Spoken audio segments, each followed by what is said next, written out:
Claude 3 Opus is now leading the charts. Now, for you noobs, basically what this is you ask a question, and then what the chatbot arena does is it shows you two different outputs from different LLMs, and you pick which one is better. Anonymous output. So Claude 3 Opus just went through the charts, and so that was quite interesting. But you would have known that would have happened if you would have followed Sully's Twitter, because he is giving you like play by play. So Sully 1 just talk about the Claude 3, and then we'll go through your tweet, and we'll go from there. So I could sit here for the next hour and talk about Claude, because Anthropic crushed it. I really counted them out. I even kind of was like, I don't know what they're doing. They launched like dark mode, but they were quiet for a reason. And I regret it. And from now on, if an AI company is quiet for a long period of time, I'm going to assume that they have a crazy model that they're going to put out, because Opus is like, to me, it just feels like what the original GPT-4, when it first came out in March, was like. Yeah. That's what it feels like to me. Like, I don't even think that model is really like, they've like kind of RLHF'd it a ton. And It's just its ability to, first of all, converse with you more human-like, but also like I use LLMs in general for coding. So Opus is just such a good coder. It's able to, like, I give it tons of code. It has 200K context, and it's able to understand that. But the real, I think, shining beacon in these model suite is actually Haiku. And I talked about it in my tweets when I first saw it. I looked at it and I instantly knew how that was like the most exciting model. If you actually look, I think in the leaderboard, Haiku is ranked above like one of the GPT-4 models. And to me, that was the most insane bids, because this thing costs 25 cents per million tokens. It's almost 40 times cheaper than GPT-4, and it performs in some cases here better than other models, the previous versions of GPT-4. So that to me was like the most mind-blowing bit. And it was just like, it's again, kind of leading back to this idea of this indicator of how much we're accelerating and models are getting better and better, is that cheaper models are actually better and like more accurate or whatever than previous old models that we all thought was like, the state of the art. And I think that trend is going to continue to happen. Fantastic. This is why you're so excited about being able to use a smaller, cheaper model to do something like search through a lot of content. You could give Haiku a huge amount of content and say, hey, go look for stuff that's interesting. And then if you had to do further analysis, you could switch to Opus just to make sure you had the very best model. Yeah, and one of the patterns that we've been doing a lot of, and I think we're going to see a lot more people do of, is kind of I'm going to get the smart model to kind of come up and surf, I think someone else on Twitter mentioned, they call it the latent space.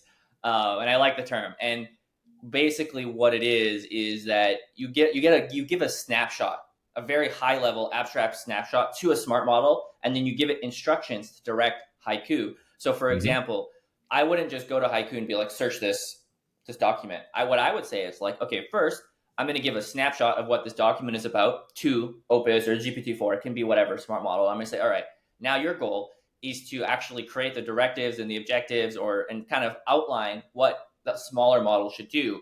And by adding that, you see a significant improvement. I mean, there's no real evals for this because it's like kind of hard to evaluate, but from what I've done and tested, and I like to call it from vibes, I've noticed a significant boost in performance, as opposed to just saying, hey, so Haiku, go do this. Just adding that preliminary step of like, giving a smart model instructions to instruct a smaller model made the output, like, to me, when I looked at it, like 3, 4, 5 times better, depending on how intricate you were. So you say vibes, but like that's super duper important. That's why we have people like you on the shows, because that's the leading indicator where the market's going to go. I think when Yahoo had their search, it was all humans were ranking the internet or whatnot, and Larry and Sergey are like, I have a feeling this is not going to scale. Maybe computers can do a better job at it. So I look at you as being tip of the spear. We're going to go into overtime after this last question. We want to talk about Andrej Karpathy's recent thoughts about just OpenAI and where the where AI space is going. But we have this constant debate here on our group about like LLMs can do great code, LLMs suck at coding, back and forth constantly. And for me as a script kiddie, I'm just like, I just wanted Gmail to connect to the spreadsheet so I could do a mail merge. It works for me, okay, because I'm like a noob. But maybe you can jump into this post where you talk about like you've been using, I think it's Opus or Claude, and it's been helping you write code. Maybe you can jump in a little more into that.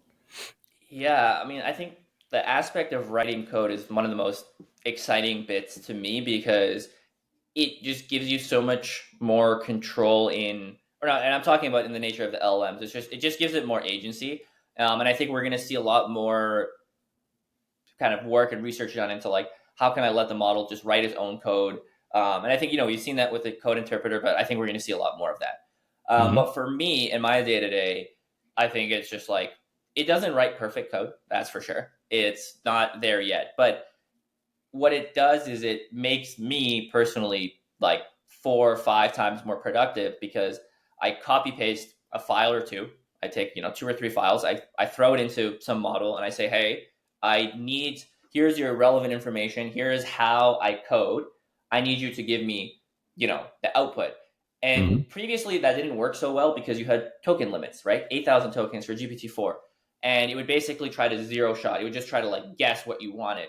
But like I said, now it's going to be getting more and more context window, and the models are get better at in-context learning so that it can understand, well, my company's code this is the structure, this is how I architect it. It has all of that. So then when it spits it out, it's actually just like repeating what it's seen before, and it does a really, really good job. And that's kind of, again, talking about this idea of more smart models, larger context windows will allow them to program better because it has more reference points, right? I can just give it code bases as a reference point and say, well, here's a code base. Please write me this function that does X, Y, Z. And instead of just trying to guess what I want, it's like, okay, well, this is how this is done. This is how this is done. It'll spit out what I've noticed, perfect code. And that's only recently.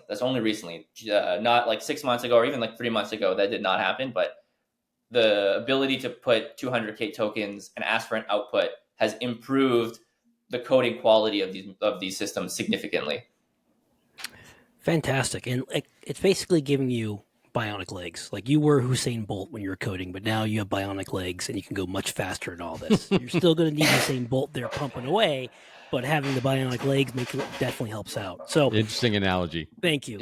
I get one of those right over every 10,000. So now we're going to go into overtime, and we're going to talk about Andrej Karpathy. He just gave a talk yesterday at Sequoia. I thought it was really good. So let's go to the audience Q&A real quick here. How do you get faster than light travel if it's even possible? Is there any path towards that? Or is it like a fundamentally different vector in terms of these AI model developments? I think it's fundamentally different in one aspect. I guess like what you're talking about maybe is just like capability question because the current models are just like not good enough. And I think there are big rocks to be turned here. And I think people still haven't like really seen what's possible in this space like at all. And like roughly speaking, I think we've done step 1 of AlphaGo. This is what we've done imitation learning part. There's step 2 of AlphaGo, which is the RL. And people haven't done that yet. And I think it's going to fundamentally